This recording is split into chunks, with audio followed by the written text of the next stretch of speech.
আৰু এখন আইন এই সদনৰ সময়ছোৱাৰ ভিতৰতে আমি আনিব লাগিব, ল এগেইনষ্ট ডিচেপটিভ মেৰেজ। সহজ ভাষাত আমি এটা বেলেগ শব্দ কওঁ, কিন্তু সদনৰ ভিতৰত সেই শব্দটো মই ক'ব খোজা নাই, কিন্তু দুটা শব্দতে আমি কৈ দিওঁ, এইটো এটা বেলেগ কথা। কিন্তু ল এগেইনষ্ট ডিচেপটিভ মেৰেজ যিখিনি কথা সুমন হৰিপ্ৰিয়া ডাঙৰীয়ানীয়ে ক'লে, এইখিনিক সংলগ্ন কৰি ফেব্ৰুৱাৰীৰ শেষ বিধানসভাত আমি সেই বিলখনো আনিম।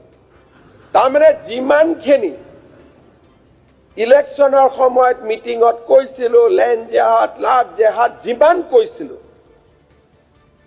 প্ৰত্যেকটো কথাই অৰুণোদয়ৰ পৰা 1 লাখ চাকৰিলৈকে অসমৰ ইতিহাসত এইখন চৰকাৰে থাকি যাব যোনে 100% কমিটমেণ্ট পূৰা কৰিব।